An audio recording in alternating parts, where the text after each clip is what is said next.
Mass distribution, how do you know if your product's going to convert, if it's going to do well, if it's the right thing for you? First of all, you got to ask yourself, do you want a lot of people to know about your product? Chain stores is a perfect way to do it because a lot of people go to stores and buy online and so forth. That's one way to know and to feel that out. Is that something that it really matters to you? Then you got to go bigger for your business.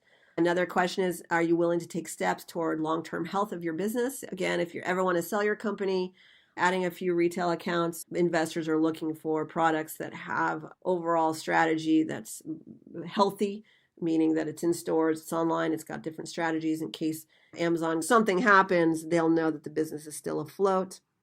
That's another thing to think about. If you're willing to invest in the long-term health of your business, that's important.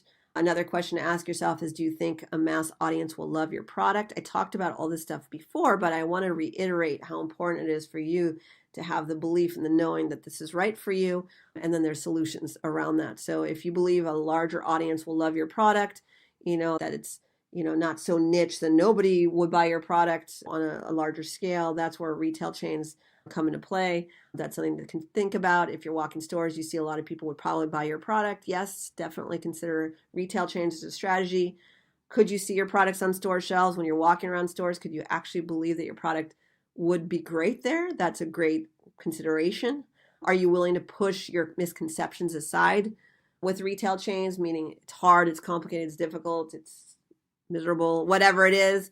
Put all that aside so you can fly and grow your business and scale. Yes, distribution into stores is a magical thing to do, and it's available to you if you're willing to do the work. And chain stores are very hungry for new products, as I mentioned in previous trainings. Will your products be one of them? Find out. The only way to know if your product's great for stores is to actually take action, go after stores, and to really focus on that and just see what they say. Part of it is buyers change jobs so often. Go find out if they're interested in your product, and then you'll know. And again, if they hate your product or if you messed up, you can't totally mess up because, again, buyers change jobs so often. If one buyer doesn't like your product, you can go on to the next buyer. There's a lot of strategies around that as well. So anyways, these are some ways to know whether or not you should go for it, if you should do this for your product and so forth. Mass distribution means going after chain stores. Is it make sense for you and your business?